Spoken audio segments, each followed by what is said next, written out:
Aló, ¿ahora sí me escuchan? Aló, Sí, doctor. ¿se ven las diapositivas? Sí, doctor, sí se ve. Ya, entonces vamos a comenzar la clase de hoy día. Y la clase de hoy día es sobre emergencias urológicas. Las emergencias en urología no son muy frecuentes, pero si se dan estas emergencias pueden ser sumamente graves en algunos casos que pueden llevar a la muerte al paciente. Por ejemplo, un traumatismo renal grado 4 o grado 5 es sumamente mortal. Pero hay otras emergencias que no comprometen la vida del paciente. Por ejemplo, una ruptura de uretra es una emergencia urológica en la cual el paciente está imposibilitado de miccionar y llega a presentar dolor en el hipogastro y globo vesical, pero no es una enfermedad que pueda comprometer la vida del paciente. También, por ejemplo, el caso de torsión testicular o llamada esta, o mejor englobamos la patología esta en dolor escrotal agudo. En el dolor escrotal agudo hay tres patologías que representan el 95% de los casos de dolor escrotal agudo, que es la torsión testicular, la torsión de los apéndices testiculares y la torsión y la orcoepidemitis. Bueno, dentro de las emergencias urológicas tenemos la hematuria. ¿Qué es la hematuria? Ya ustedes saben que hematuria significa pérdida de sangre a través de la orina. Y se dice que un paciente tiene hematuria que puede ser microscópica o hematuria macroscópica, dependiendo de la cantidad de hematíes. Dependiendo de la cantidad de hematíes que se encuentren en la orina. Así tenemos que es microscópica cuando se observan más de 3 hematíes por campo en un microscopio de alto poder, más o menos de 400 de resolución. Y se dice que una hematuria es macroscópica cuando ya es visible al ojo del observador. Entonces, para que sea visible al ojo del observador, tiene que haber por lo menos más de 100 hematíes por campo. Por ejemplo, en esta fotografía que se ve la bolsa colectora de orina y hay una orina hematúrica. Esto ya es por encima de los 100 hematíes por campo. También tenemos que tener en cuenta que no solo basta un examen, que salga un solo examen de sedimento urinario que salga con más de 3 hematíes por campo para decir que este paciente sufre de hematuria. Porque a veces hay hematurias por, digamos, por demasiado ejercicio, demasiada actividad. Una actividad forzada puede dar lugar a una hematuria. Una temperatura muy baja también puede ocasionar hematuria, pero eso, o pérdida de sangre por la orina, pero eso no lo consideramos como una hematuria. Y se dice que tienen que ser mínimo de 3 muestras de orina. Pero también tenemos que tener en cuenta nosotros, un ratito por favor, un momentito.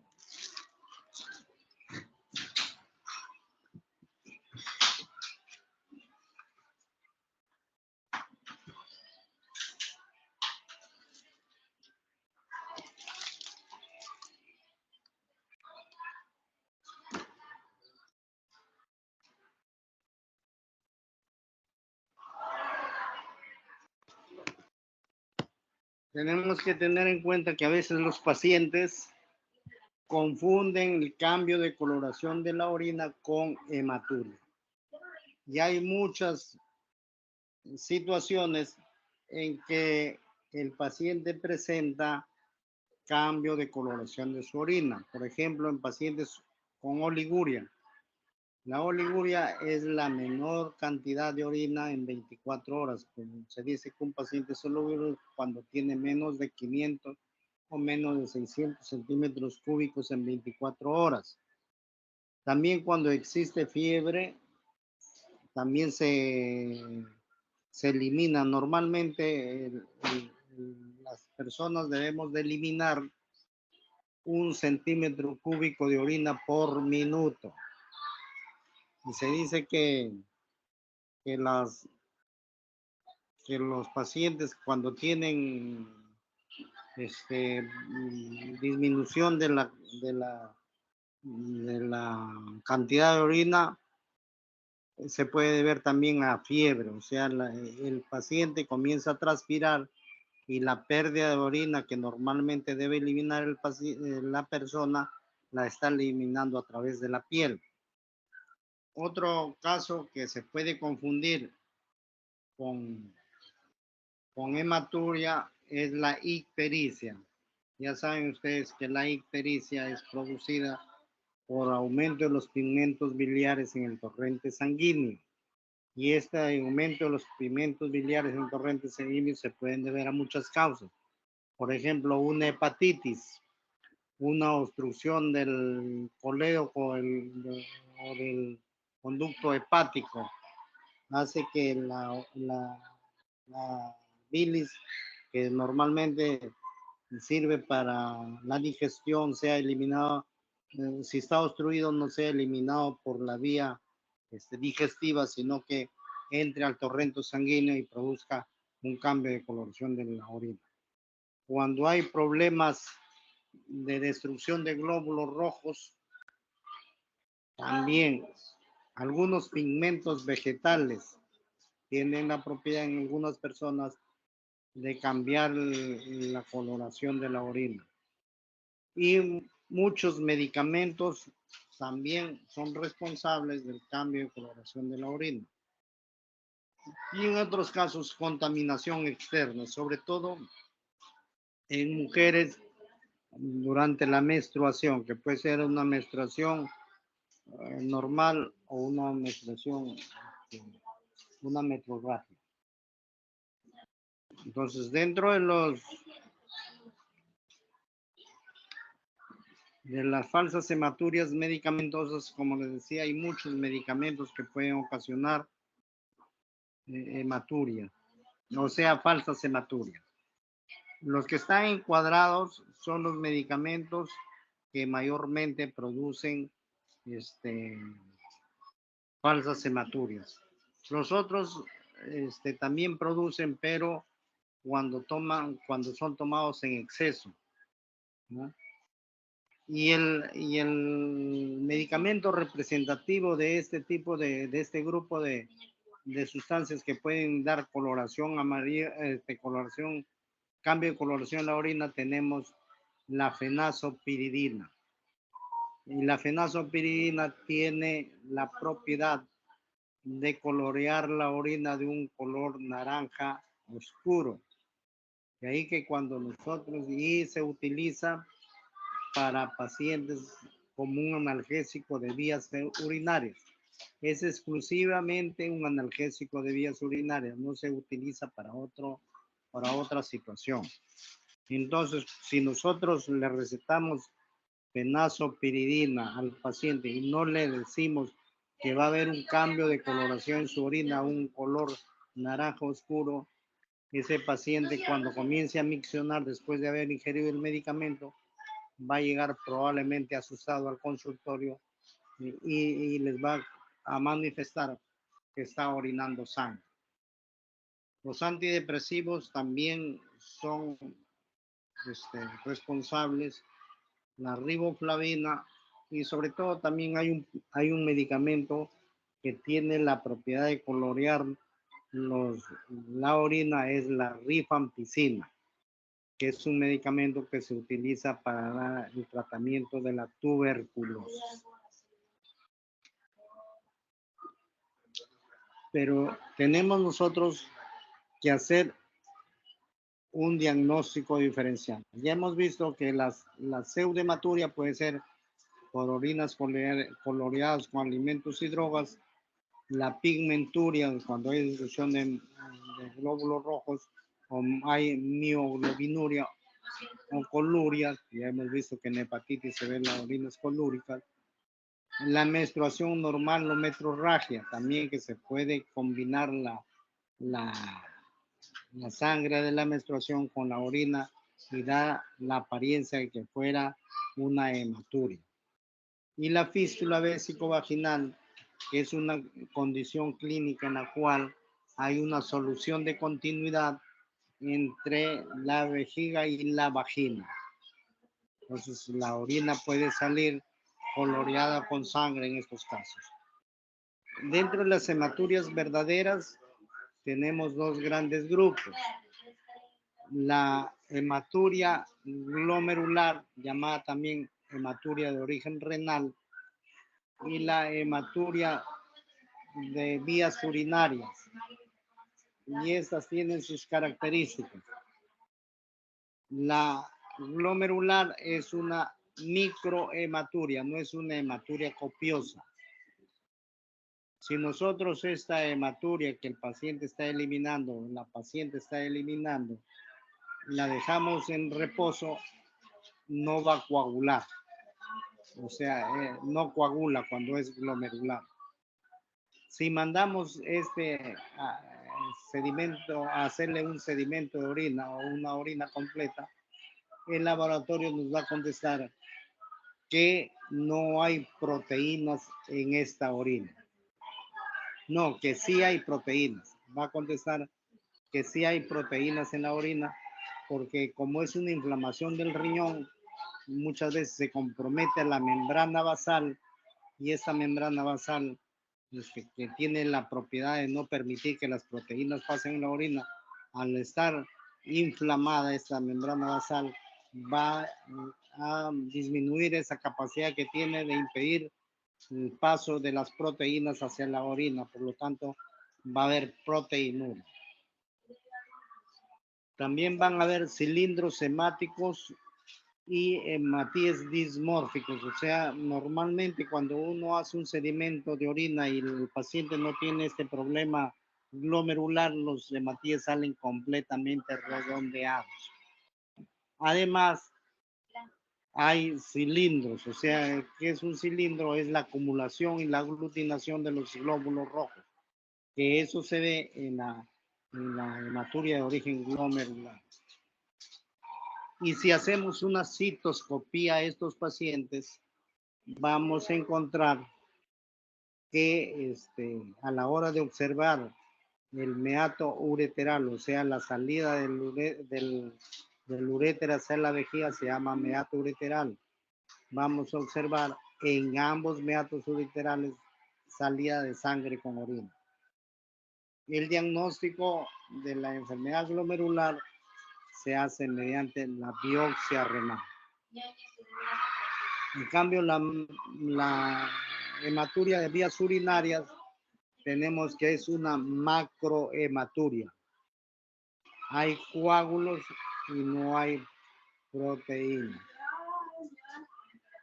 Entonces, y si hacemos la citoscopía, solamente en uno de los meatos va a haber orina con sangre, el otro puede estar normal, eliminando orina normal. Para llegar al diagnóstico de la hematuria de origen renal, o sea, de origen urológico, tenemos que hacer varios exámenes. Y entre estos exámenes tenemos nosotros la citoscopía, la citología, la ecografía de riñón y vías urinarias, la urografía excretora, la pielografía ascendente y la tomografía. Incluso hasta la arteriografía se puede hacer al final del estudio en estos pacientes. Aquí tenemos nosotros la hematuria glomerular. Entonces, como les decía, en la hematuria glomerular o hematuria de origen renal va a haber una proteinuria. O sea, proteínas mayor de 1.5 gramos, eliminación de proteínas a través de la orina mayor de 1.5 gramos en 24 horas, que muchas veces puede llegar incluso hasta un síndrome nefrótico. Cuando hay síndrome nefrótico, cuando la eliminación de proteínas es por encima de 3 gramos y hay una hipoproteinemia, baja las proteínas en sangre, sobre todo bajan en sangre las proteínas totales y las proteínas fraccionadas. Y van a ver cilindros hemáticos. Ustedes están viendo en la parte superior de esta fotografía que los eritrocitos se encuentran aglutinados, como juntos, como apretados en la parte superior. Eso es un cilindro.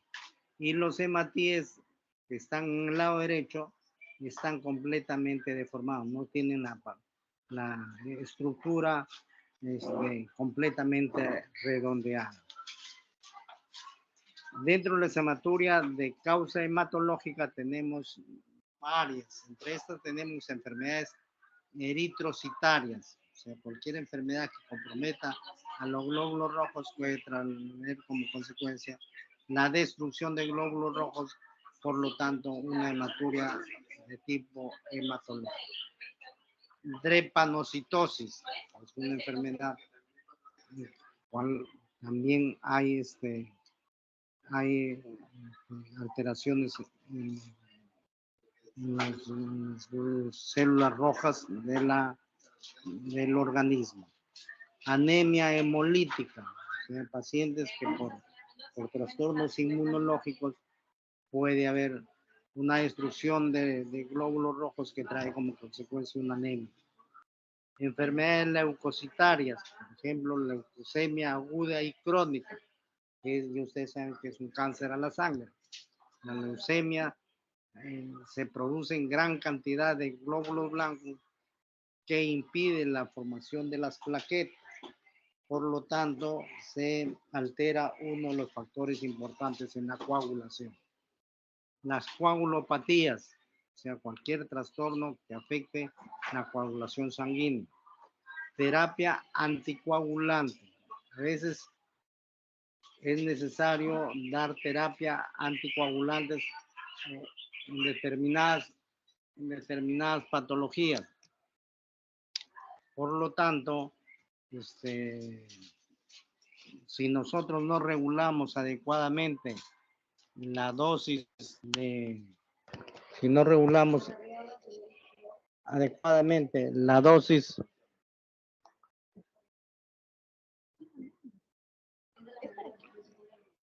si no regulamos adecuadamente la dosis de los anticoagulantes, podemos dar mayor cantidad de anticoagulantes que sean necesarios, por lo tanto va a haber una hematuria.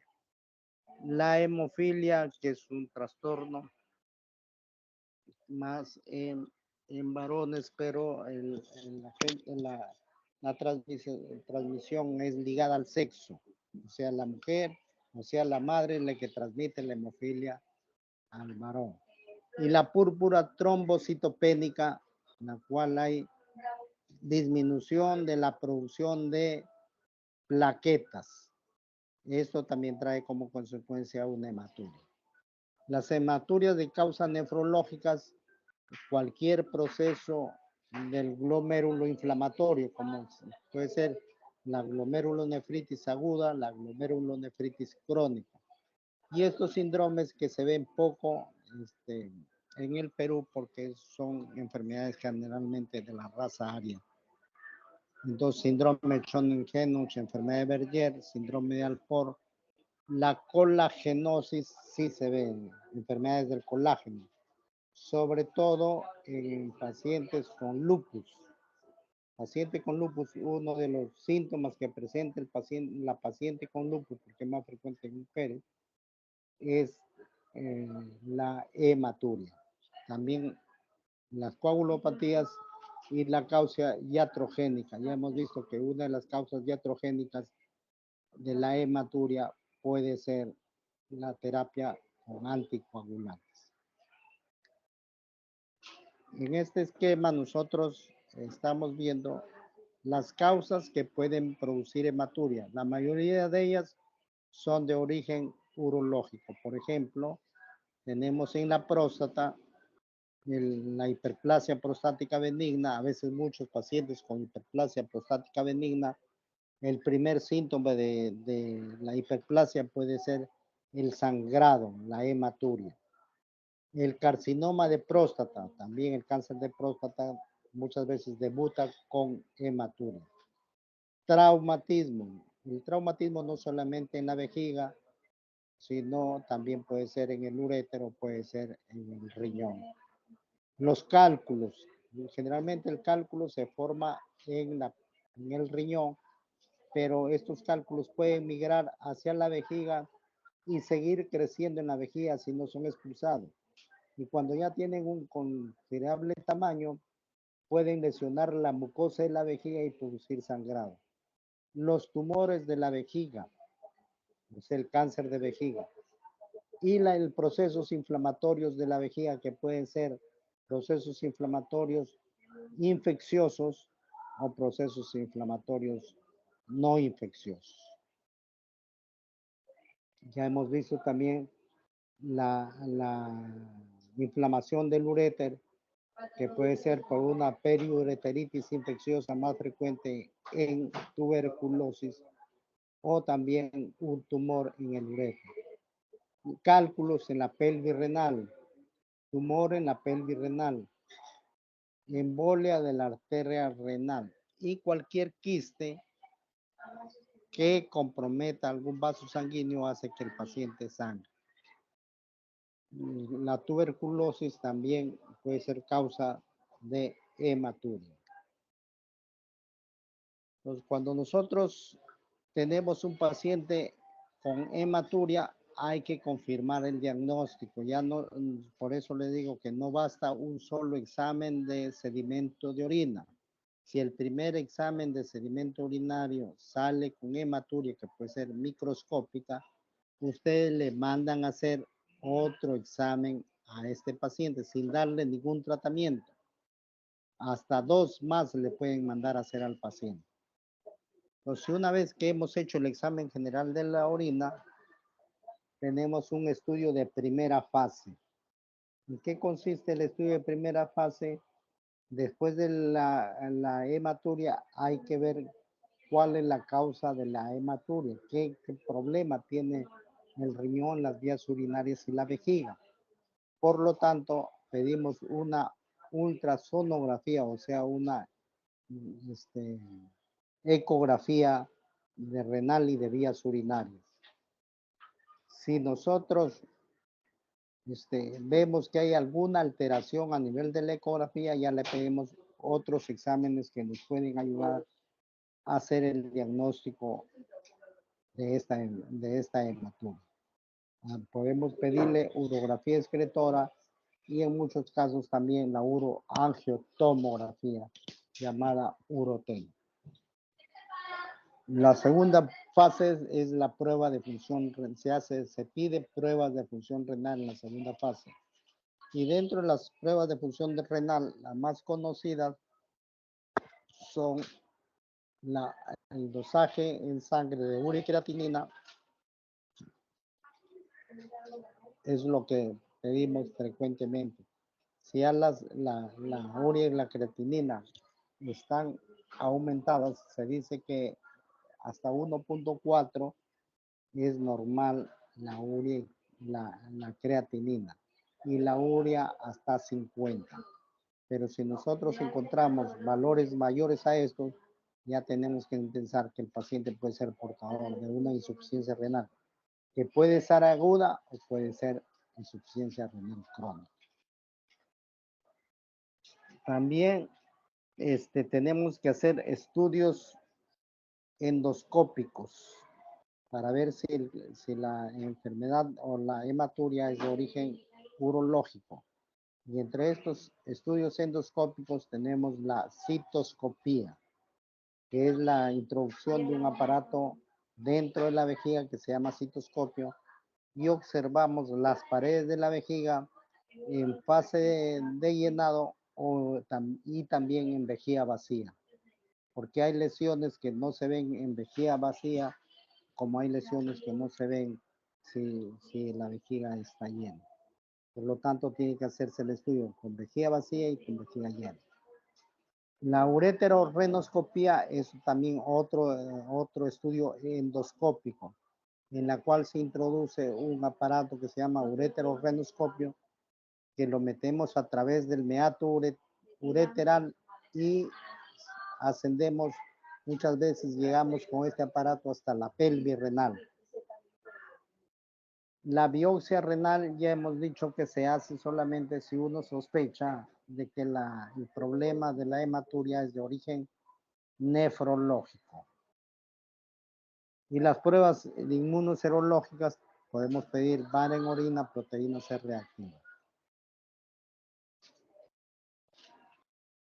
El examen de orina también nosotros tenemos que determinar si el examen de orina es una hematuria inicial, una hematuria total o una hematuria terminal. Y de esto nos valemos de la prueba de los 3 vasos. La hematuria de origen inicial quiere decir que cuando mandamos a miccionar al paciente en 3 vasos diferentes, el primer vaso está la sangre combinada con la orina. En el segundo vaso y el tercer vaso, la orina es completamente clara. A eso se llama hematuria inicial. ¿Qué significa que sea una hematuria inicial? Una hematuria inicial significa que la sangre está saliendo en la parte de la uretra y la próstata, la uretra posterior y la próstata, porque si fuera una uretrorragia, eso indica, o sea, que pérdida de la orina espontáneamente, pérdida de sangre sin orina, a eso se llama uretrorragia. Y eso generalmente es una lesión de la uretra. Pero cuando la uretra es posterior o la lesión está a nivel de la próstata, la hematuria es inicial. Una hematuria total quiere decir que la sangre combinada con la orina viene desde el riñón o del uréter. El uréter o el riñón. Entonces, pero si es del riñón, generalmente es bilateral. Si es del uréter, generalmente es unilateral. Por lo tanto, si nosotros hacemos una citoscopía, vamos a encontrar que la orina sale por ambos meatos ureterales. Y si la hematuria es final, quiere decir que es de la vejiga. Acá tenemos, por ejemplo, una ecografía de un paciente que tiene una litiasis y además del cálculo, tiene una dilatación de la pelvis renal. La urografía escritora es un examen muy importante que nos ayuda a nosotros a hacer el diagnóstico de litiasis urinaria. Y así tenemos que, por ejemplo, en esta placa de riñón y vías urinarias, observamos que en el lado derecho se encuentra un riñón normal. Se ve los grupos caliciliar superior, medio e inferior normal. Pero en el lado izquierdo, ustedes están viendo una dilatación del uréter. Y además una dilatación de la pelvis renal.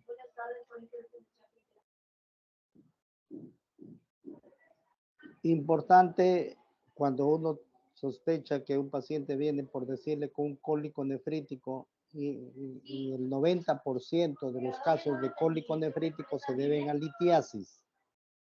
Cuando ustedes estén en emergencia y les den un paciente con un dolor en la región costolumbar, con irradiación hacia los genitales y con hematuria, piensen en una litiasis. Entonces, y la litiasis, el 90% de los cálculos son vistos a través de los rayos X. Así, por ejemplo, en este paciente se observa una imagen de densidad cálcica que se está superponiendo a la costilla.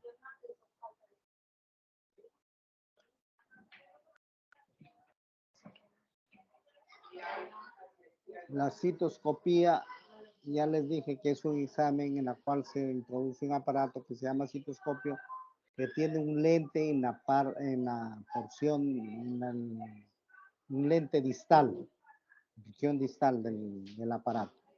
Y nos permite a nosotros observar la uretra y la vejiga.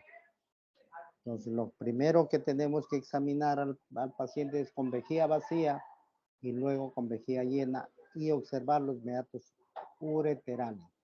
Y así es como se observa la salida de la orina con sangre a través del meato ureteral.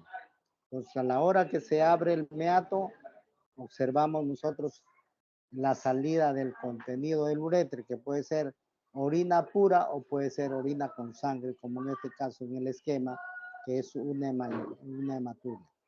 La salida de la orina a través del meato ureteral se llama eyaculación. Eyaculación. Y en este caso es una eyaculación hemática del meato ureteral izquierdo. Acá tenemos otra causa de hematuria. A este paciente se le hizo una tomografía abdominal por una hematuria. Y se encuentra que la causa de la hematuria es un carcinoma renal de células claras. Ustedes están viendo en el lado derecho la silueta renal normal. Incluso hay un espacio bastante amplio entre el riñón y la grasa retroperitoneal. En cambio, en el lado izquierdo, ustedes están viendo una tumoración, un riñón que es por lo menos 6 a 8 veces el tamaño de un riñón normal. Entonces, cuando se le hizo esta imagen, esta tomografía, se encontró que la causa de su hematuria de este paciente era un cáncer de riñón. También nosotros pedimos incluso hasta arteriografía. Pues la arteriografía ya es el último recurso como parte del estudio de un paciente con hematuria. Pues muchas veces nosotros no encontramos la causa y pedimos una arteriografía. Y en este caso se está observando ustedes la arteria renal, que en la parte distal hay como una mancha blanca. Eso es una extravasación del contraste de la arteria renal que está ingresando a la vena renal. Entonces, eso es una fístula arteriovenosa. Así es como se ven las fístulas arteriovenosas. Y la fístula arteriovenosa puede traer como consecuencia una hematuria. Y esto es secundaria a una herida por arma blanca, o sea, un traumatismo renal por arma blanca. También puede ser por arma de fuego. ¿Qué hacemos nosotros cuando tenemos un paciente en emergencia, en urgencias, que nos llega un paciente con hematuria? Y eso lo van a ver ustedes, así no sean especialistas, en algún momento de su ejercicio profesional, se les va a presentar a veces pacientes con hematuria. Entonces, si nosotros tenemos un paciente con hematuria, ya sabemos cuándo es una hematuria de origen renal y cuándo es una hematuria de origen urológico. Por lo tanto, podemos derivar ya no al urólogo o podemos derivar al paciente de frente al nefrólogo. ¿Y qué hacemos cuando la hematuria en urgencias es macroscópica? Ya le hemos dicho macroscópica, más de 100 hematíes por campo. Hacemos una anamnesis bastante prolija. Y así tenemos que nosotros investigar si la hematuria ya es de origen hematuria inicial, terminal y total. Eso tranquilamente el paciente les va a comunicar a ustedes. Usted le va a decir, doctor o doctora, cuando yo voy al baño, al inicio me sale sangre o sangre con orina, pero conforme voy orinando ya el chorro medio ya es claro y el chorro final también es claro. O puede decir al revés, la orina al inicio me sale clara y al final me sale completamente con sangre. O les puede decir también que desde el comienzo de la micción sale la orina con sangre hasta el final de la micción. Esa es una hematuria total. Ya hemos visto que la inicial es de la uretra posterior y la próstata. La hematuria terminal es de la vejiga y la hematuria total es de riñones. Hay que hacer una exploración física tanto del abdomen, de la región lumbar, genital y próstata. Entonces en el abdomen para ver, sobre todo cuando hay tumoraciones o cáncer de riñón, el riñón es tan grande que se puede visualizar a través de la región abdominal. Lumbar también puede haber un abombamiento en la región lumbar cuando hay un cáncer bastante desarrollado. Los genitales también hay que observarlos y hacer también un examen de la próstata si el paciente sobre todo es de la tercera edad. Porque una de las causas de retención urinaria y de hematuria es la hiperplasia prostática benigna. Dentro de los análisis se puede pedir sangre y orina. Bueno, en orina, si la hematuria es microscópica, el examen de orina nos va a ayudar. Ahora, el análisis de sangre, sobre todo para ver el hematocrito o la hemoglobina que el paciente tiene. Si le vemos que el paciente tiene un hematocrito bajo y está perdiendo sangre a través de la orina, va a ser necesario de repente hacerle una transfusión sanguínea.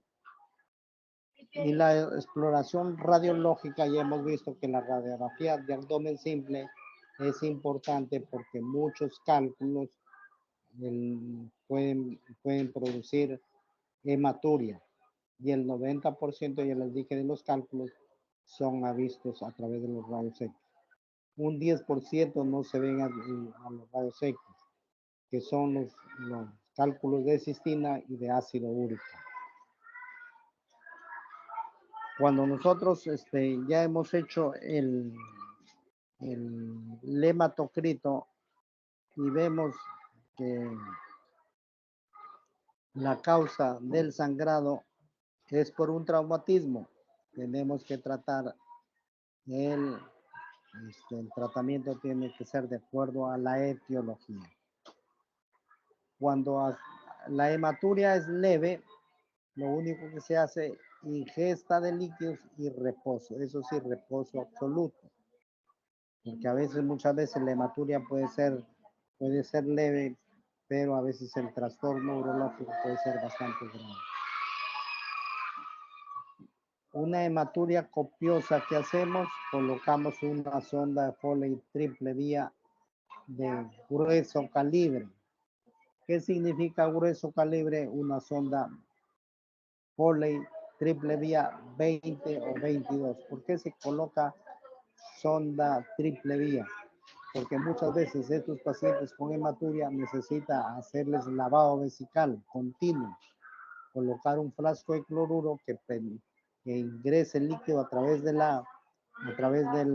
de la sonda, lave la vejiga y salga por otra vía. Esas son dos vías. Y la tercera vía es para inflar el balón. Cuando uno tiene una hematuria copiosa, hay que extraer los coágulos. No solamente basta en colocar la sonda, sino hay que hacer un lavado prolijo con una jeringa grande que se llama jeringa urológica, que en la farmacia la venden así como jeringa urológica y tiene una capacidad de 60 centímetros cúbicos y tiene un pico ancho, no es un pico como para colocar una aguja de poder, una hoja de cartón, sino es para colocar, para que el pico ancho nos permite a nosotros introducir el líquido a presión, romper los coágulos, porque a veces los coágulos se aglutinan tanto que impiden que la orina salga a través de la uretra. Hay que romper los coágulos y extraerlos.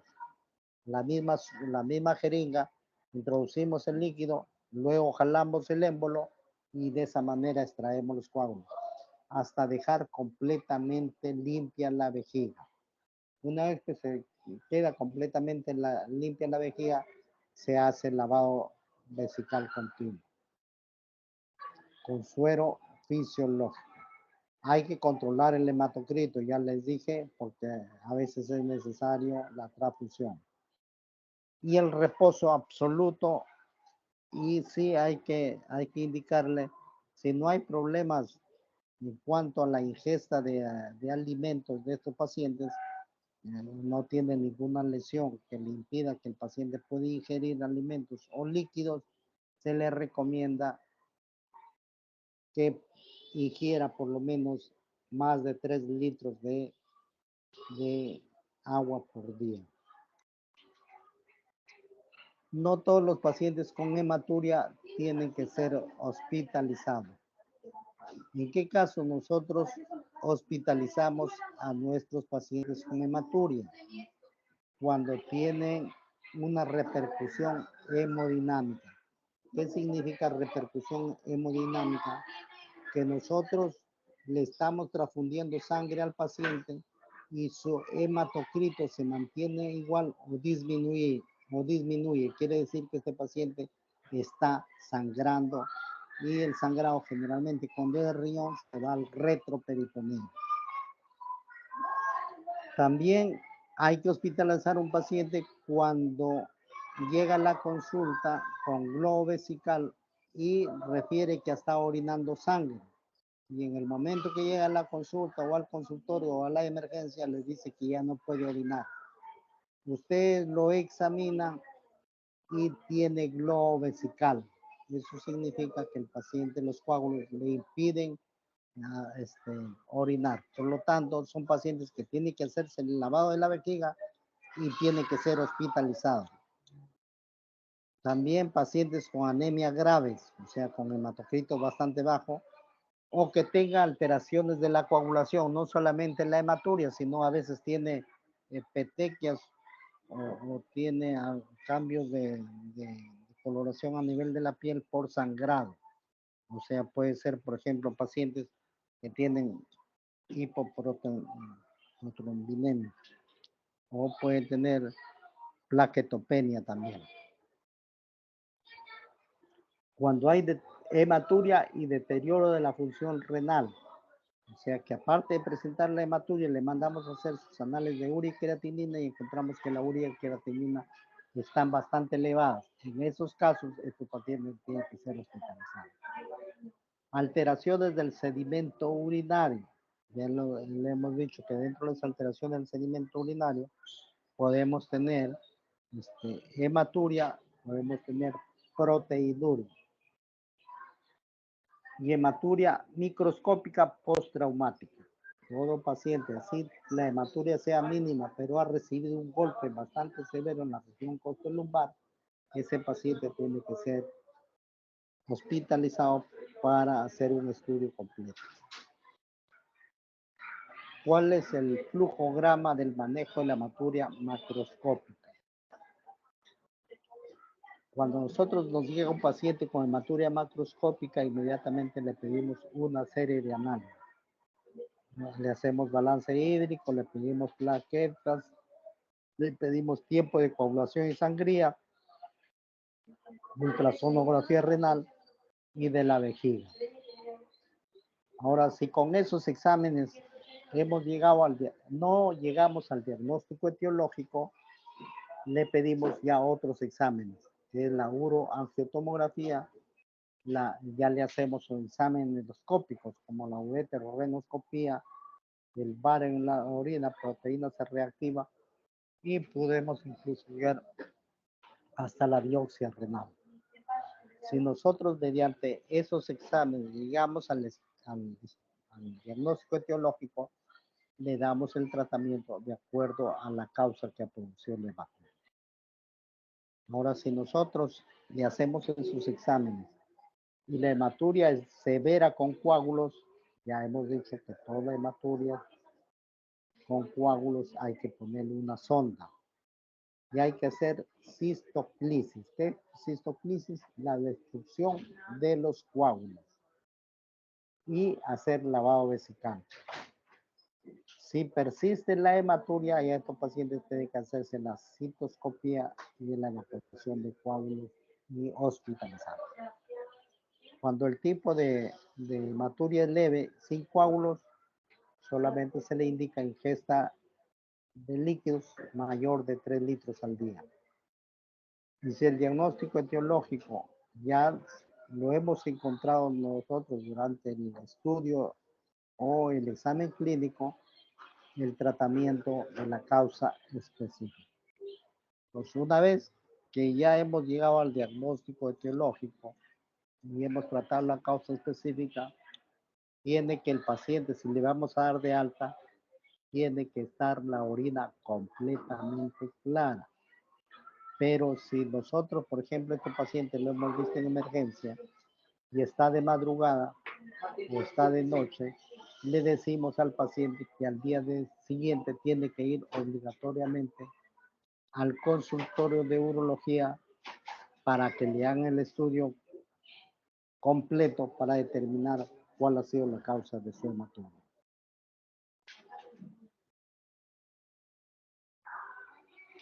Hay otra patología de emergencia que se llama dolor escrotal agudo.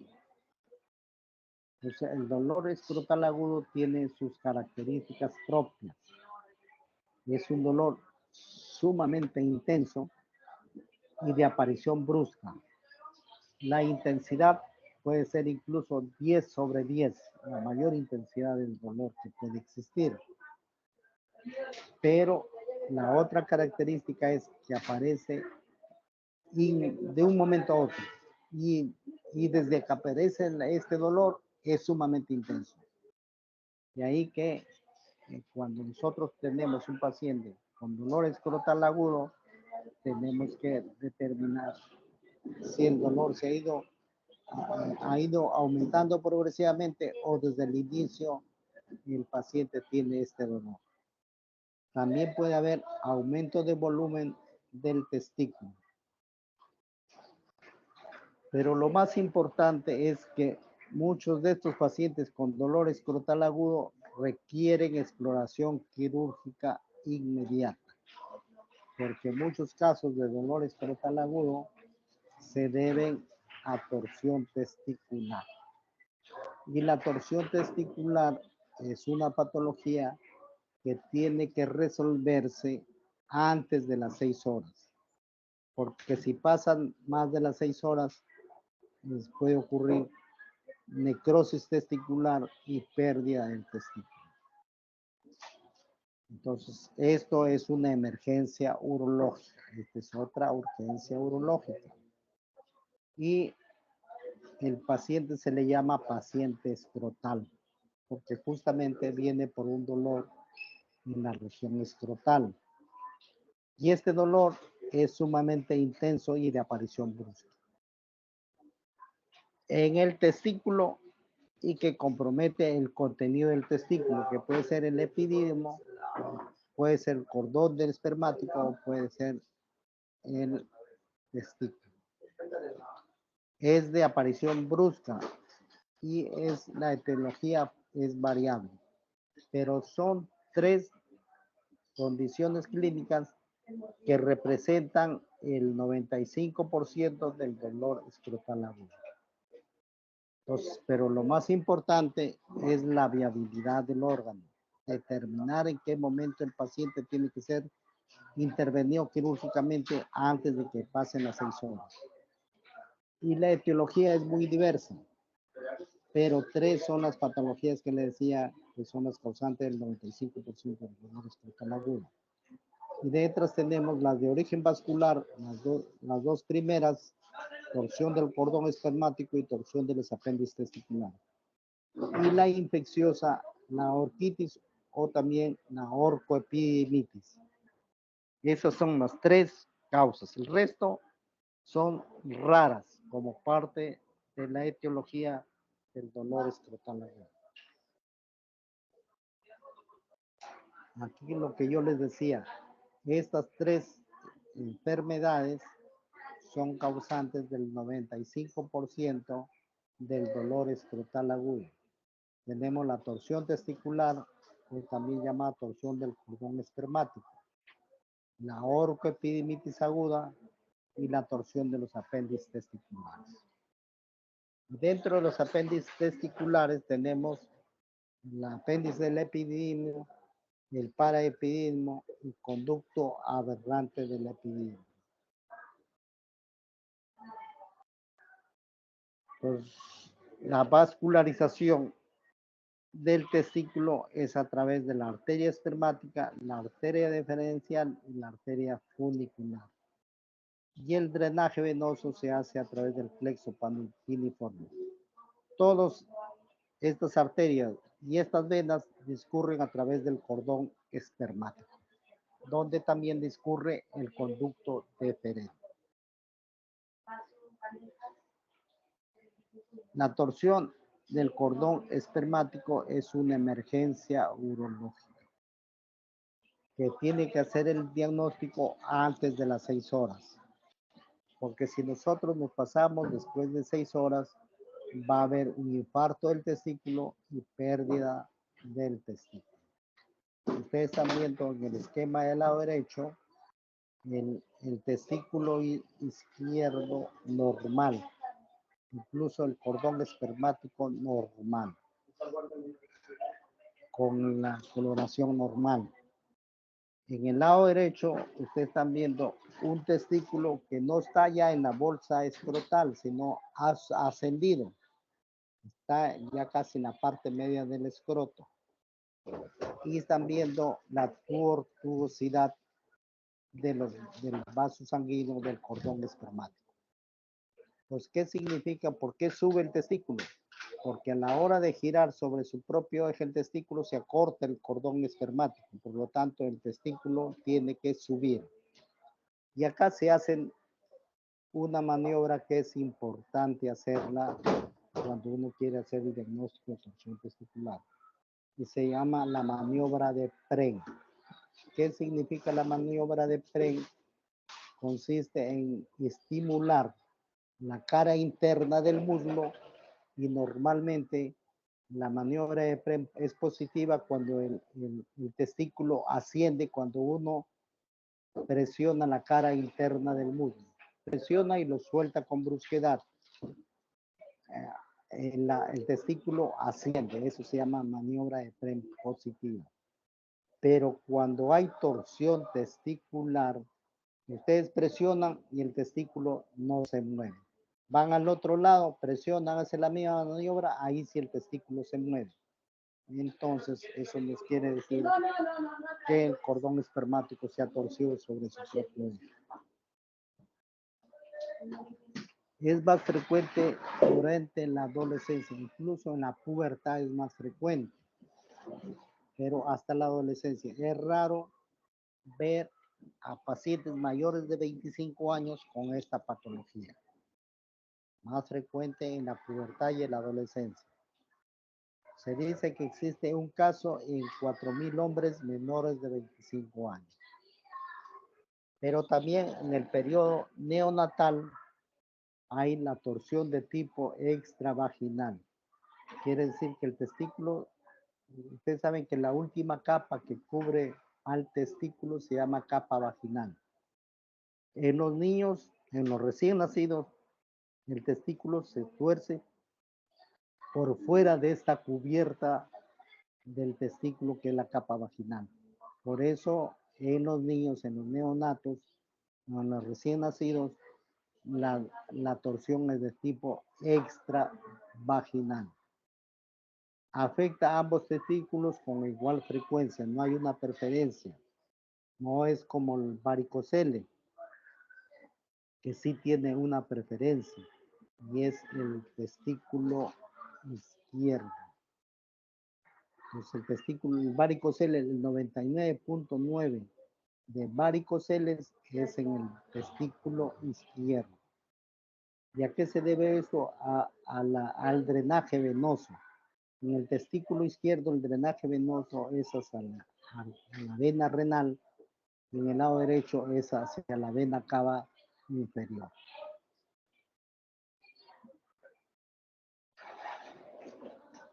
¿Cuáles son los factores anatómicos predisponentes? No todos los varones tienen torsión testicular. ¿Quiénes son los que van a padecer este problema? Son aquellos que tienen ausencia congénita del ligamento que fija el testículo al escroto. A este ligamento se llama gobernaculum testis. Este gobernaculum testis está ausente o es demasiado largo. También cuando hay anomalías en la unión del testículo con el epidima.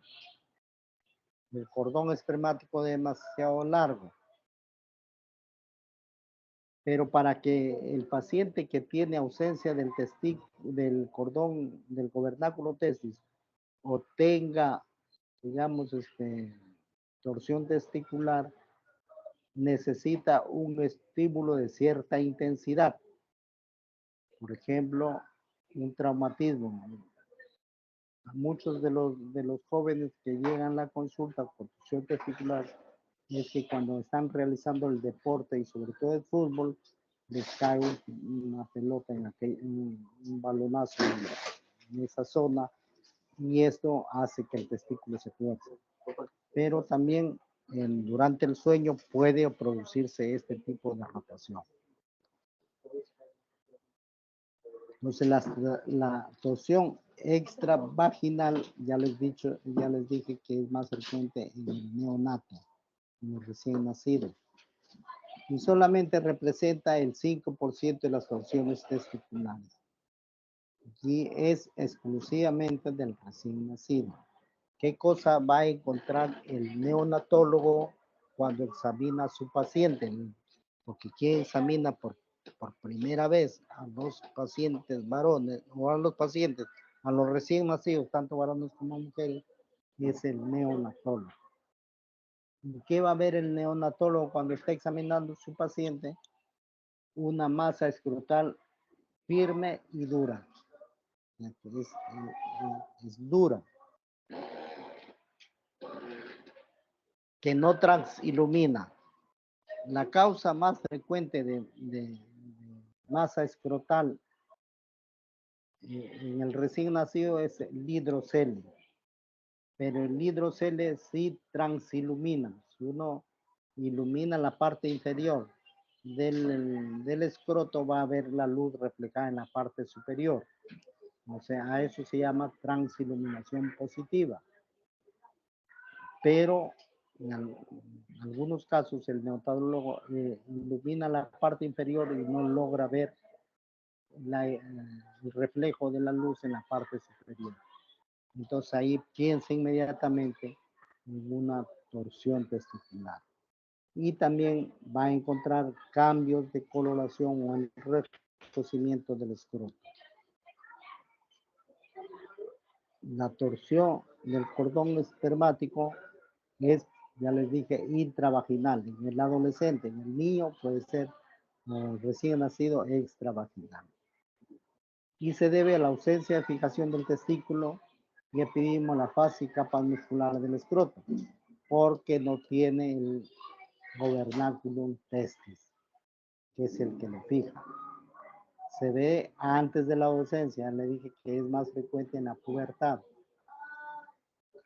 Y esta torsión testicular siempre necesita por lo menos un estímulo, que es desencadenado por un traumatismo o una actividad atlética forzada. Y lo que tenemos que tener en cuenta que la viabilidad del órgano, o sea, del testículo, es de 4 a 6 horas. Entonces, la exploración quirúrgica, si uno está sospechando que este paciente tiene una torsión testicular, así no haya llegado a un diagnóstico certero, tiene que explorar a su paciente. Tiene que abrir el testículo y observar el testículo. Porque si no hace eso, es probable que pueda perder el paciente el testículo. Entonces, la torsión intravaginal es lo más frecuente en la adolescencia. La extravaginal ya hemos visto que es más frecuente en el neonato.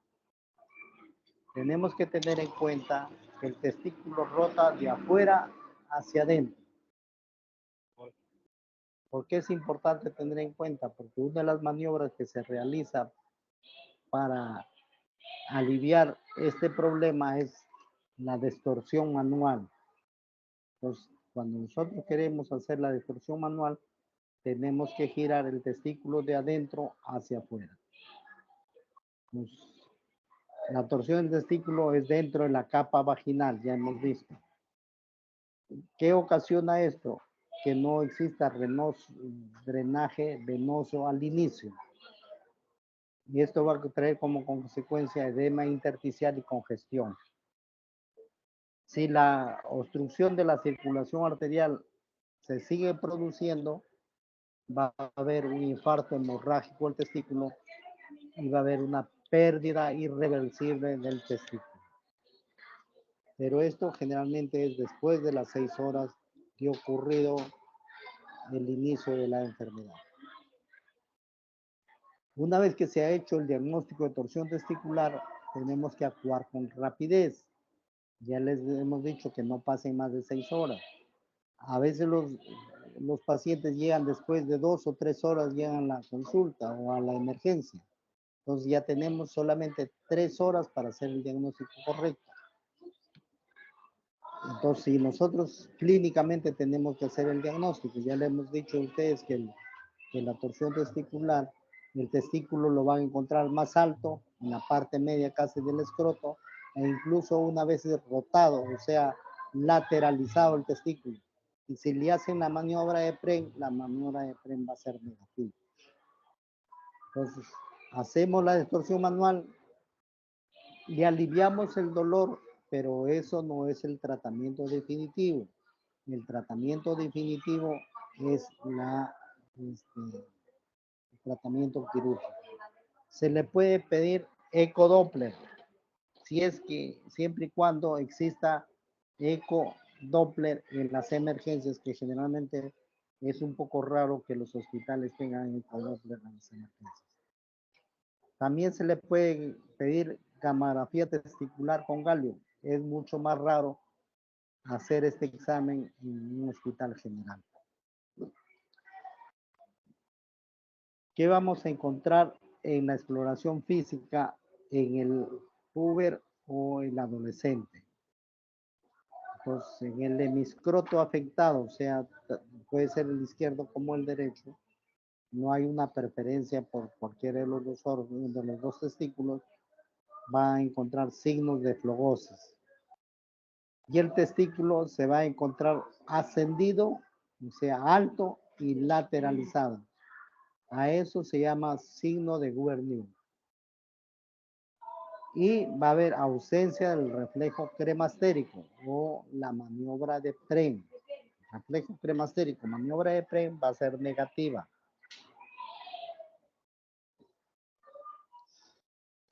Entonces, la evaluación inicial, tenemos que ver la edad. Entonces, si viene un paciente con dolor escrotal agudo de 35, 38 años, no vamos a pensar nosotros en una torsión testicular. Ya le hemos dicho que más frecuente en la pubertad y la adolescencia. Las características del dolor, si el dolor es de instalación brusca o es de instalación progresiva. Si es una instalación progresiva, tampoco pensamos en torsión testicular. Puede ser un proceso infeccioso como una orcoepidemitis. Pero si es de las características del dolor, es de aparición brusca y de suma intensidad, nosotros tenemos que pensar en una torsión testicular. Los signos y síntomas acompañantes ya hemos visto que puede haber incluso náuseas, un reflejo vagal caracterizado por náuseas y vómitos. Y otra de las características es que el paciente no tiene una posición antálgica. El examen físico ya hemos visto que el testículo ascendido, lateralizado y maniobra de Frey negativo. Los exámenes complementarios podemos pedir el examen de orina, que por lo general va a ser normal, porque son dos vías diferentes. Una es la vía urológica y otra es la vía genital. La ecografía Doppler, si hay las condiciones para hacer este examen, se podría hacer. ¿Y qué nos da la ecografía Doppler? La visualización anatómica intraescrotal y su vascularización. Pues, ¿qué podemos encontrar a la ecografía Doppler? Podemos encontrar áreas de flujo vascular normal, o sea, intratesticular normal, aumentado o ausente. ¿En qué casos encontramos, a pesar de lo que el paciente tiene un dolor escrotal agudo, tiene una, un flujo vascular intratesticular normal? Cuando hay torsión de los apéndices testiculares. Cuando está aumentado, cuando el dolor es causado por un proceso infeccioso como la orquitis o la orcoepidemitis. Y cuando está ausente, cuando hay una torsión testicular. Es bastante sensible, ya que tiene una sensibilidad del 90% y una especificidad del 100%. Entonces, si a nosotros nos dice el ecografista ausencia de flujo arterial, inmediatamente hacemos el diagnóstico de torsión testicular. La gramografía sí se pudiera hacer, pero como les decía, no es un examen que se pueda hacer rutinariamente. Pero si se pudiera hacer, se emplea tecnesio 99. Y vamos a encontrar, o sea, se va a encontrar áreas de captación ausentes disminuidas rodeadas de área de captación aumentada. Tiene una sensibilidad de 80% y una especificidad de 90%. Menos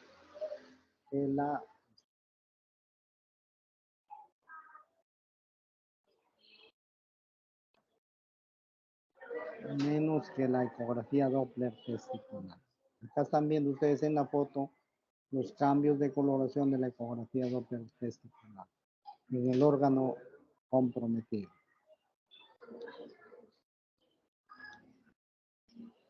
El tratamiento es quirúrgico. Esta es una urgencia o una emergencia urológica. Entonces, si nosotros clínicamente y mediante también la anamnesis sospechamos que este paciente tiene una torsión testicular,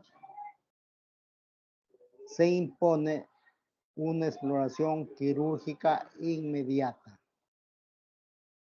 Primero se intenta reducir manualmente en urgencia. Ya hemos dicho que de afuera hacia afuera hacia adentro gira el testículo. Para hacer la distorsión tenemos que hacer de adentro, de fuera hacia adentro gira, de adentro hacia afuera tenemos que hacer la distorsión.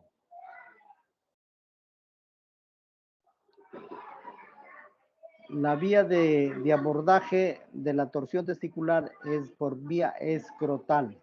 Hay que hacer una incisión en el escroto y exponer el órgano enfermo. Ahí nosotros tenemos que ver el pronóstico de este testículo, si es viable o no es viable. Si hay cambios de coloración en el testículo, podemos nosotros calentarlo con suero fisiológico hasta que vuelva a su color rojo nacarado. Pero también si no tenemos suero fisiológico caliente, podemos hacer una pequeña incisión en la albujina testicular y si hay sangrado, quiere decir que todavía está llegando sangre al testículo. Aquí, por ejemplo, tenemos un testículo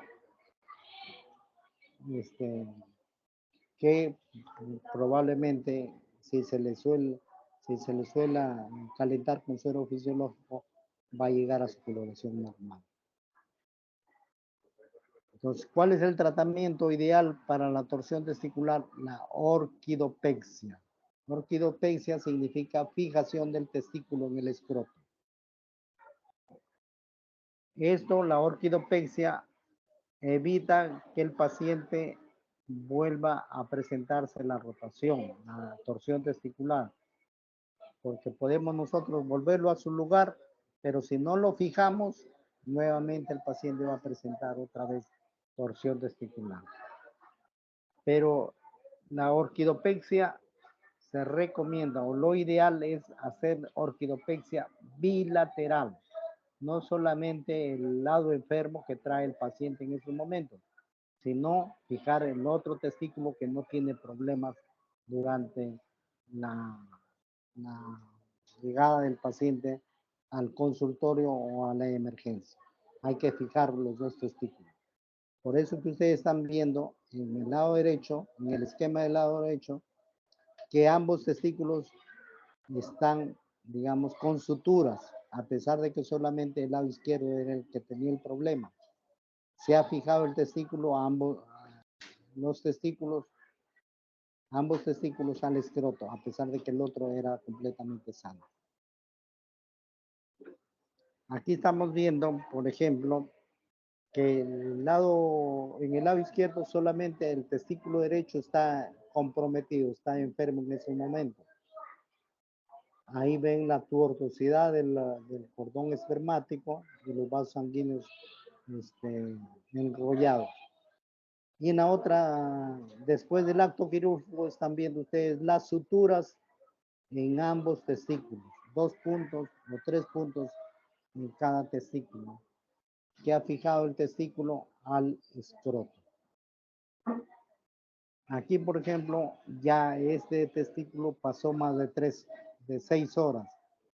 Por lo tanto, es un testículo completamente necrótico. Por más que lo calentemos con suero fisiológico, no recupera su coloración normal.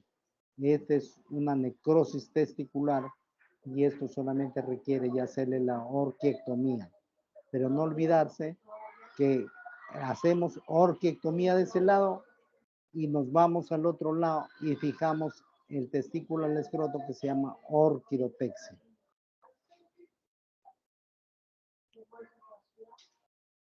Entonces, ¿cómo nosotros determinamos el escroto agudo?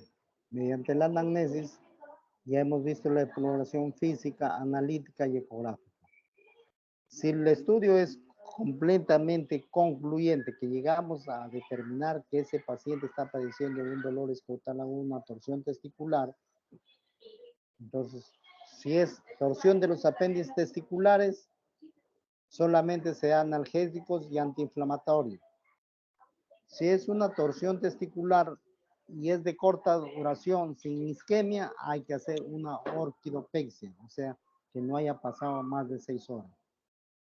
Si es de larga duración, o sea, ya pasaron más de 6 horas, o hay signos de isquemia, hay que hacer una orquiectomía, retirar el testículo y fijar el otro, que se llama orquidopexia. Ahora sí, ya hemos visto que el dolor escrotal agudo también se ve por un proceso inflamatorio, infeccioso, que es la orcoepidemitis. Pero la orcoepidimitis, si uno le manda a hacer un análisis de sangre, va a encontrar un hemograma de tipo infeccioso. Va a haber desviación izquierda. ¿Y qué hacemos en esos casos? Solamente le damos medidas físicas, o sea, hielo, se le recomienda que se le dé hielo al paciente, se le ponga en el escroto y se le dé antibióticos. Los antibióticos generalmente son antibióticos. Si es un paciente que es muy joven, que todavía no tiene relaciones sexuales, se le puede dar medicamentos como si fuera para una infección del tracto urinario. Y si es ya un paciente que tiene ya relaciones sexuales, se puede dar tratamiento para clamidias, la doxiciclina, tratamiento para clamidias e incluso para gonorrea. Si no es concluyente el estudio y la eco, se le pide ecodoppler y gammagrafía. Ya hemos visto que si hay aumento del flujo vascular y captación aumentada, ya sabemos que eso se debe a una orcoepidimitis y se le da antibiótico terapia y medidas físicas. Si no hay flujo o área de captación ausente o disminuida, eso requiere tratamiento o exploración quirúrgica. ¿Cuáles son las complicaciones que se ven en la torsión testicular? La atrofia del testículo quiere decir que el testículo se comienza a atrofiar y muchas veces nosotros llegamos a examinar pacientes con un testículo bastante reducido, incluso ausente el testículo. ¿Por qué? Porque son pacientes que han tenido torsión testicular, no han acudido a un médico, no han acudido a un urólogo y por lo tanto se les dio a estos pacientes, se les dio analgésicos bastante fuertes, les calmó el dolor, pasó la molestia dolorosa, pero también la torsión testicular comprometió el flujo vascular de este testículo. En otros casos, el testículo obstruido puede producir o torcido un absceso testicular, que es necesario muchas veces el drenaje testicular. En otros casos, el testículo vuelve a su lugar de origen. Le da un dolor intenso, pero vuelve a su lugar de origen espontáneamente. Y al cabo de un tiempo vuelve a presentar el dolor. A eso se llama recidiva, o sea, es altamente recidivante. Si el paciente tiene problemas que un testículo lo perdió, ya disminuye su fertilidad. Y si pierde los dos testículos, ya hay una infertilidad completa. En algunos casos, la torsión testicular condiciona que se forme la producción de líquido en la capa vaginal del testículo y comienza a producir líquido y comienza a llenarse el escroto de líquido. A eso se llama hidrocele, llamado también hidrocele secundario por torsión testicular. Otra emergencia urológica es el cólico nefrítico. Entonces, el cólico nefrítico es un dolor intenso en la región renal, en la región costolumbar, del uréter y que se va hacia genitales. ¿Qué va a producir esta obstrucción del uréter? Una alteración mecánica y dinámica del flujo urinario. Se obstruye, pero el riñón sigue produciendo orina. Y esta orina se sigue acumulando en el uréter y va a producir dilatación ureteral. Y eso es lo que produce dolor. También ocasiona una hiperpresión y distensión de la vía urinaria. El 90% del cólico nefrítico se da por litiasis ureteral. El otro 10% hay otras causas de obstrucción del uréter, que puede ser dentro del uréter, llamadas intrínsecas, o fuera del uréter, llamadas extrínsecas. Las causas extrínsecas pueden ser diversas, pero la mayoría son de origen ginecológico, como lesiones vasculares, embarazo uterino y extrauterina, masas uterováricas, abscesos turováricos, tumores malignos, entre ellos también la vejiga y la vejiga y la próstata, pero también cervicuterino y ováricos. La apendicitis puede hacer confundir, pero no es causa de obstrucción ureteral. La diverticulitis también. Tumores retroperitoneales sí pueden, como una obstrucción extrínseca, actúa como obstrucción extrínseca. Y dentro de las causas intrínsecas, o sea, dentro del uréter, los coágulos. Hay pacientes que están sangrando por el riñón. Esto, el sangrado renal, se coagula la sangre y se obstruye el uréter. También a veces hay abscesos intrarrenales que drenan pus, y si la pus es espesa, va a obstruir el uréter. Necrosis papilar, que es el desprendimiento de la papila, que al desprenderse va a irse hacia el uréter y va a obstruir la vía urinaria, el uréter sobre todo. Tumores benignos o malignos del urotelio, tanto en la pelvis renal como en el uréter. Estrechez de la unión entre el uréter y la pelvis renal, a eso se llama juntura ureteropiélica. Estenosis ureterales, sobre todo las estenosis distales, las estrecheces distales que se ven con más frecuencia en tuberculosis del uréter.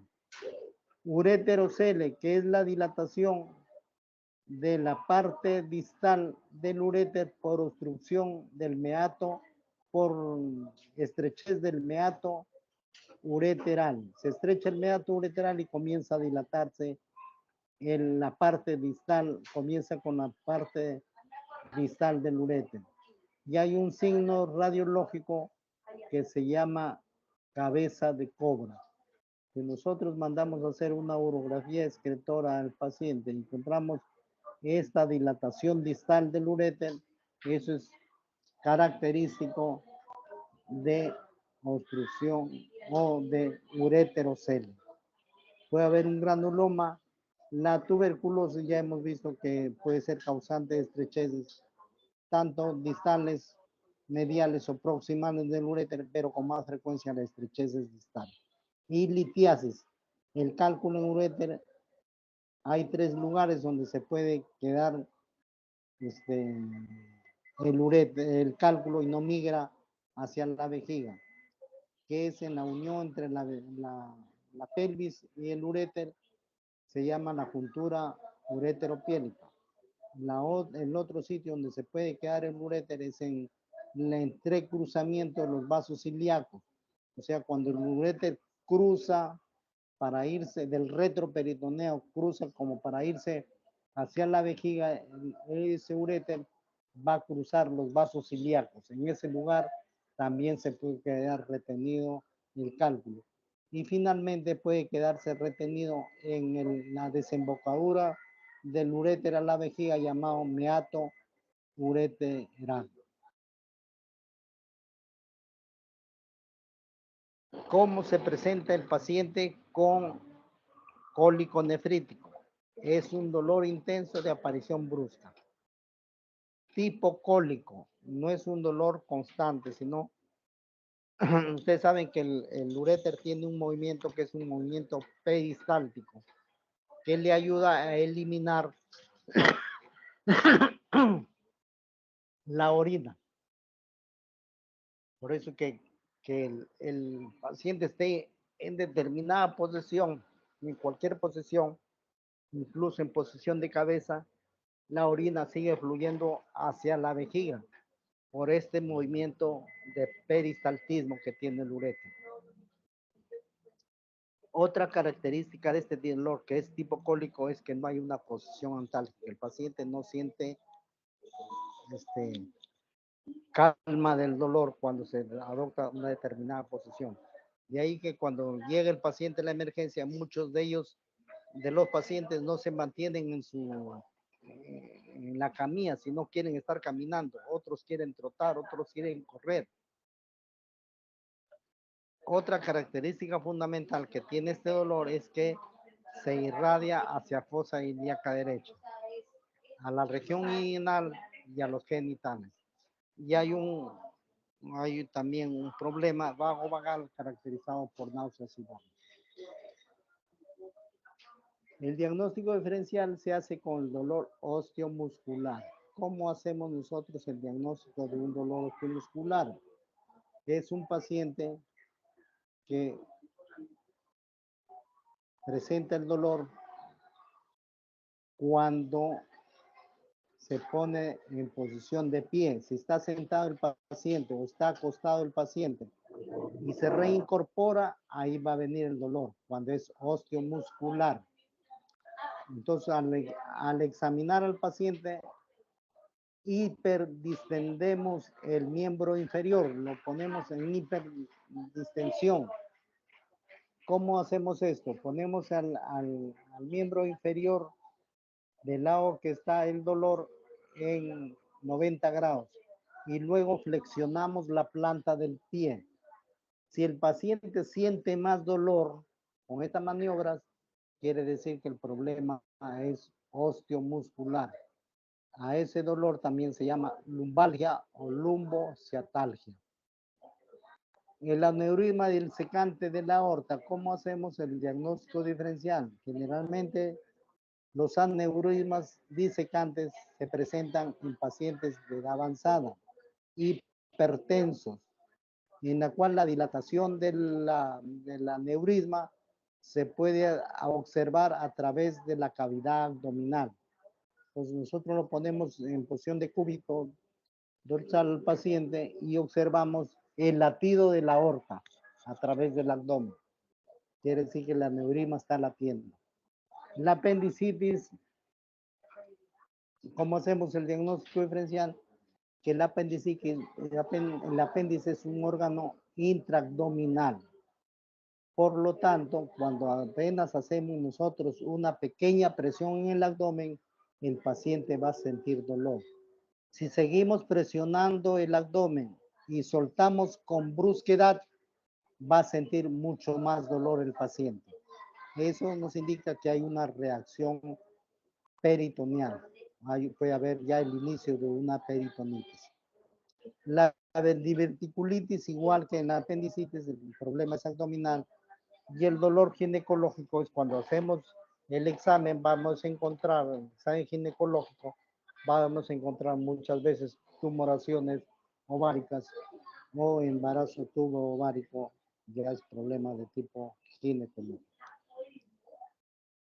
El diagnóstico lo hacemos mediante la historia clínica y los exámenes auxiliares. Ya hemos visto dentro de los exámenes auxiliares, la radiografía de abdomen simple es bastante importante. Pero también podemos pedir urea, creatinina y electrolitos. Si el paciente es monorreno, quiere decir que solamente tiene un riñón funcionante y tiene un cálculo enclavado en el uréter, va a haber un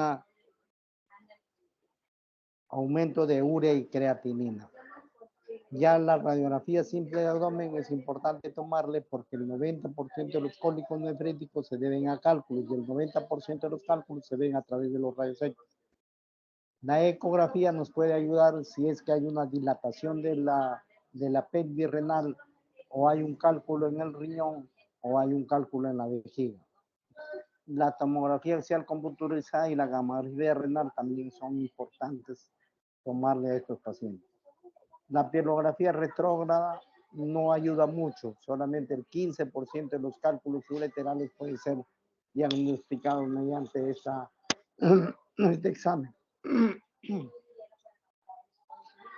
¿Qué produce la obstrucción? Estasis urinarias y presión del aumento de la presión intraureteral.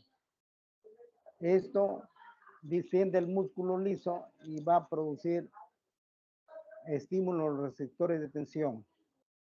Y por vía simpática, mediante el sistema nervioso central, va a haber una interacción consciente. Por lo tanto, esto también puede traer liberación de prostaglandinas y aumento del flujo plasmático renal. Si se produce mayor cantidad de orina, va a haber una presión intraureteral o intrapélvica o intrapiélica de la pelvis renal. Hay distensión de la pelvis renal y también estímulo de la hiperperistalsis y flujo sanguíneo renal. El tratamiento es calor local, pero lo más importante, si ustedes se han llegado a determinar que el dolor se debe a un cólico nefrítico, hay que restringir la ingesta de líquido. ¿Para qué? Para que se produzca menor cantidad de orina y por lo tanto la dilatación del uréter no sea tan brusca. Se puede dar antiinflamatorios no esteroideos o también opiáceos. Como el dolor lo pone muy ansioso al paciente, podemos darle ansiolíticos, bloqueantes de calcio.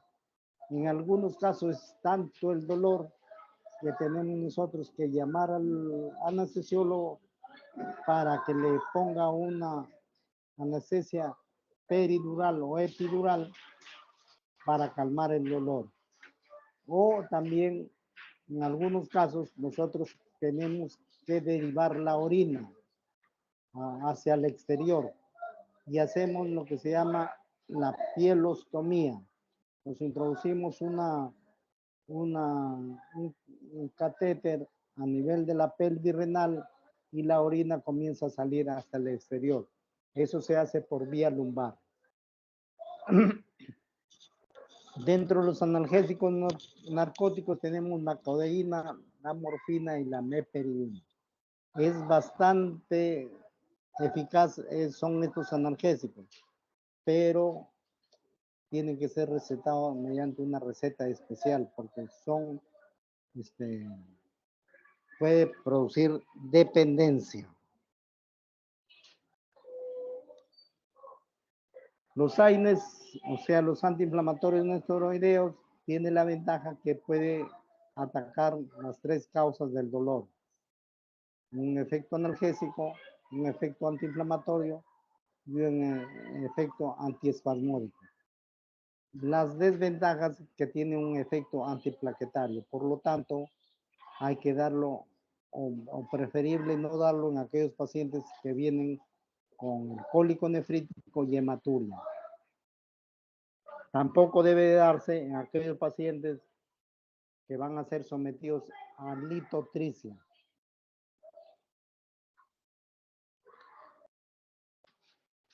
Retención urinaria. Es otra emergencia. Aquí están viendo ustedes en la foto de la mano derecha un paciente con una tumoración, un tumor en la región del hipogastrio que llega hasta la cicatriz umbilical. Si este paciente es un varón mayor de 60 años, tenemos que pensar que esta es una retención urinaria por hiperplasia prostática benigna, porque la mayoría de casos de retención urinaria en mayor de 60 años es la hiperplasia prostática benigna. Entonces vamos a encontrar un globo vesical, que es lo que se ve en la foto, y si percutimos esta zona vamos a encontrar matidez. La matidez quiere decir que es líquido dentro de esta tumoración que es la vejiga. Y el tacto rectal nos puede demostrar que hay un crecimiento de la próstata. La etiología de la retención urinaria aguda es la hiperplasia prostática benigna en el 53% de los casos. Y otra causa también puede ser el cáncer de próstata. Entre ambos representan como causa de obstrucción el 60%. Pero también puede ser debido a una estrechez de la uretra. pero la estrechez de la uretra no es tan aguda, sino es una retención crónica, en la cual el paciente va notando que va perdiendo fuerza y calibre su chorro urinario, pero en el tiempo no es tan aguda como la retención urinaria aguda por la hiperplasia prostática. Retenciones postoperatorias, sobre todo aquellos pacientes que se les coloca anestesia peridural o epidural. Esto, sobre todo para hacer operaciones abdominales infraumbilicales. Entonces, estos pacientes hay una parálisis del detrusor. Por efecto de la anestesia se paraliza el detrusor. Y el paciente o la paciente va a tener retención urinaria. No va a poder orinar. ¿Cómo se soluciona esto? Muy fácil. Se le coloca una sonda uretral y comienza a drenar la orina a través de la sonda. No es tan difícil colocar una sonda en un paciente de retención urinaria post-anestesia. Se le deja un par de días esta sonda y al cabo del tercer día ya el paciente ha recuperado su fuerza de contracción de la vejiga porque ya pasó el efecto de la anestesia. Por lo tanto, va a orinar espontáneamente. También hay algunos medicamentos anticolinérgicos, sobre todo si se receta en pacientes con hiperplasia prostática benigna. Los antidepresivos tricíclicos también tienen esta propiedad de retener la orina.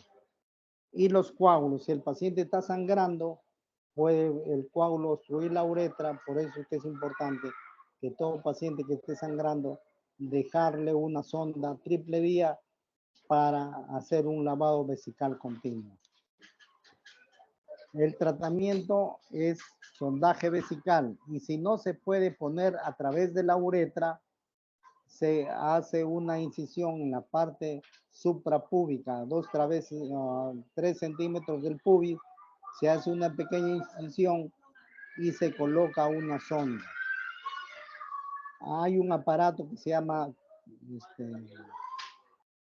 trocar, hay un trocar que se coloca, se hace una punción con este trocar y a través del trocar se coloca una sonda y se deja la sonda en la región suprapúbica llamada también talla vesical. Por ejemplo, en este caso en la foto es un paciente que tiene una talla vesical. Entonces, este paciente tiene un cáncer de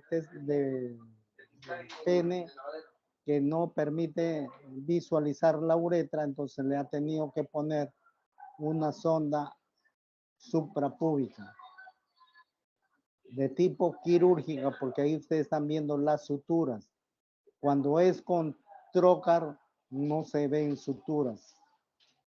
En este caso sí ha tenido que ser el paciente llevado a sala de operaciones para hacerle una incisión y colocar una sonda en vejiga. ¿En qué casos también es paciente hay que hacerle una punción suprapúbica? En pacientes que son politraumatizados con uretrorragia. ¿Qué quiere decir uretrorragia? Pérdida de sangre a través de la uretra sin orina. A eso se llama, porque si es con orina se llama hematuria. Si es sin orina se llama uretrorragia. La uretrorragia nos indica que hay una lesión de la uretra. Traumatismos del periné con uretrorragia, también eso indica traumatismo de la uretra. Y en casos de pacientes con prostatitis aguda, pacientes jóvenes que tienen prostatitis aguda, está contraindicado a colocar una sonda. A veces viene el paciente con problemas de micción, no pueden miccionar. Está contraindicado colocar una sonda en pacientes con prostatitis porque pueden ocasionar una sepsis, un shock séptico y se puede morir el paciente. Una vez que se ha colocado la sonda, se puede poner un tapón en la conducto de salida de la orina y una vez que el paciente tenga el balón o la vejiga llena y tiene deseo de micción, va al baño, destapa su sonda y evacúa la orina. ¿Cuáles son las indicaciones de un sondaje? Pues cuando hay retención urinaria, ya se puede colocar a través de la uretra o a través de la talla vesical. Para recoger orina estéril, o sea, se coloca una sonda y queremos nosotros recoger orina de la vejiga estéril, podemos nosotros colocar una sonda. Para determinar orina residual, o sea, lo mandamos a orinar al paciente, inmediatamente que orinó el paciente, lo colocamos en una sonda y vemos el volumen que ha quedado retenido. Eso se hacía antiguamente, ahora ya no lo hacemos, porque el ecografista con precisión nos indica la cantidad de orina retenida e incluso el porcentaje de retención, porque le hace una ecografía con vejiga llena, luego lo manda a orinar al paciente e inmediatamente le toma otra ecografía y nos dice cuánto de orina retenida y qué porcentaje de retención tiene esta vejiga. También se utiliza para la cicatrización de vías urinarias transcirugía. O sea, nosotros cuando operamos vejiga, podemos entrar a través de la vejiga y tenemos que dejar una sonda para que para que las suturas, la herida cicatrice que ha sido, la herida que ha sido, digamos, que ha sido cerrada. Pero tiene que cicatrizar con vejiga vacía. Por eso es que se coloca una sonda para que la orina esté permanentemente saliendo hacia la bolsa colectora de orina. Porque si no le ponemos sonda, la vejiga se va a distender y va a estar completamente abierta siempre, o se va a abrir. Para realizar irrigaciones vesicales, ya hemos visto que en pacientes que tienen hematuria se tiene que hacer irrigación vesical continua. ¿En qué casos no colocamos sonda? En pacientes con incontinencia urinaria no es necesario colocar sonda porque el paciente pierde la orina permanentemente. Pero en algunos casos los familiares nos piden a nosotros que coloquemos la sonda para evitar que el paciente moje la ropa de cama, moje el colchón con orina. Y muchas veces nos piden que coloquemos mejor una sonda para colectar la sonda en una bolsa, la orina en una bolsa colectora. En prostatitis aguda está contraindicada porque ya les hemos dicho que puede producir un shock séptico y la muerte. Entonces, cuando nosotros hemos hecho el diagnóstico de prostatitis aguda y el paciente no puede miccionar, hay que colocar una sonda en la región suprapúbica o talla vesical. Lesiones uretrales. Si ya tenemos uretrorragia, quiere decir que hay una lesión de la uretra. Hay que colocar una sonda en la región suprapúbica. Y traumatismos de la uretra también. Las sondas hay de diversos tipos. Hay rígidas, semirrígidas y blandas. Y también hay de 1, 2 o 3 vías. Y el también es variable, de 8 a 30. Pero las más usadas en mujeres es de 14 a 16 y varones de 16 a 20. Acá tenemos los diversos tipos de sonda, incluso sondas siliconadas que se utilizan cuando la sonda va a ser usada por el paciente por un tiempo prolongado. Puede durar incluso hasta 4 meses para hacer el cambio de la sonda. Pues, ¿qué es lo que se necesita para colocar una sonda? Guantes estéril, campo estéril, yodo povidona, silocaína en calea, una jeringa de 20 centímetros cúbicos, agua destilada o suero fisiológico, una bolsa colectora y paquete de gases. Se hace la limpieza respectiva, se lava los genitales y se hace una pincelación de yodo povidona en el meato uretral. Se coloca silocaína en calea al 2%, o sea, lubricar la uretra. ¿Y cómo se lubrica? Con silocaína al 2% sin epinefrina. Una vez que está bien la uretra está bien lubricada, se procede a colocar la sonda. Pues así es como se coloca la sonda. Se pone el pene en 90 grados, se retrae el prepucio y se coloca con suavidad después de haber lubricado bien esa uretra. Pues, nosotros preferimos colocar la sonda hasta la bifurcación de las vías que llegue al meato uretral, la bifurcación de las vías, o sea, la sonda que llega hasta el final.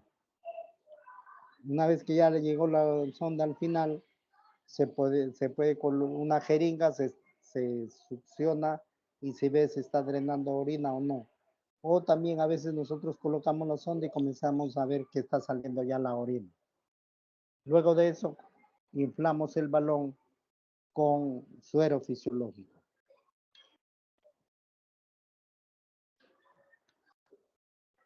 En mujeres es mucho más sencillo colocar una sonda, pero siempre hay que explicarle qué se le va a hacer a la mujer. Siempre es necesario que cuando se va a colocar una sonda en una mujer, tiene que haber por lo menos 2 personas haciendo, una por lo menos que vea el procedimiento. Generalmente nosotros solicitamos que sea la auxiliar del servicio que nos ayude solamente para que observe, porque siempre es necesario que haya una persona que vea el procedimiento, porque muchas veces las mujeres, hay mujeres, no todas, que pueden malinterpretar el sondaje que se le está realizando. El retiro de la sonda es mucho más sencillo. Se coloca, se lava las manos, se pone guantes estériles, se retira el líquido del balón y se retira la sonda. Colocar una sonda hay que colocar por la uretra con suavidad, bien lubricada esa uretra con el contenido de la silocaína en jalea. Porque si nosotros forzamos la colocación de la sonda a través de la uretra, podemos romper la uretra y vamos a hacer falsa vía uretral. Pues vamos a seguir introduciendo la sonda y la sonda muchas veces no ha llegado a la vejiga porque hemos roto la uretra. En algunos casos incluso la sonda puede romper la uretra y alojarse a nivel de la bolsa escrotal. Pues cuando uno introduce el líquido y quiere hacer el lavado, aparentemente cree que está en la vejiga, pero no, lo que está haciendo es lavar la bolsa escrotal. Cuando ya nosotros hemos colocado la sonda y el paciente a veces viene con un globo vesical, con una vejiga llena, entonces no hay que vaciar de inmediato toda la vejiga, sino vaciar de 150 a 200 mililitros cada 10 a 15 minutos, porque si no podemos ocasionar una hemorragia post-vacuum, se llama, o sea, una hemorragia de la vejiga. La vejiga, la sonda tiene que estar, o sea, una vez que hemos colocado la sonda, esa tiene que estar debajo de la vejiga, porque si no, no va a funcionar, no funciona. Y va a producirse más bien un reflujo. La orina que está en la bolsa, si es que ha colectado un poco de orina, va a regresar otra vez a la vejiga. La sonda tiene que, si es que se va a usar por un largo tiempo, hay que cambiarla cada 15 días. Pero si es una sonda siliconada, incluso puede cambiarse cada 2 a 4 meses. Hay que decirle al paciente que cada vez que ya que ya se ha llenado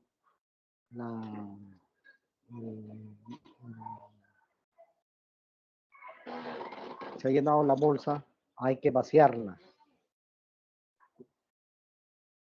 Todo paciente que usa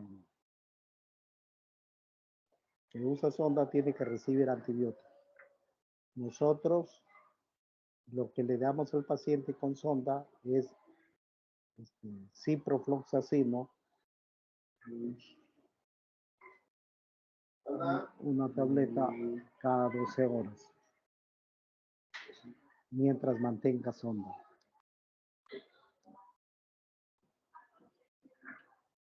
Muy bien, pues jóvenes, hemos terminado la clase de hoy día. Aviso de Google Chrome. Deje historia Nos Buckingham estamos Palace. comunicando el próximo Aviso de miércoles que Google le Chrome. vamos a De gratis movie dictar from de la otra 90 clase. segundos.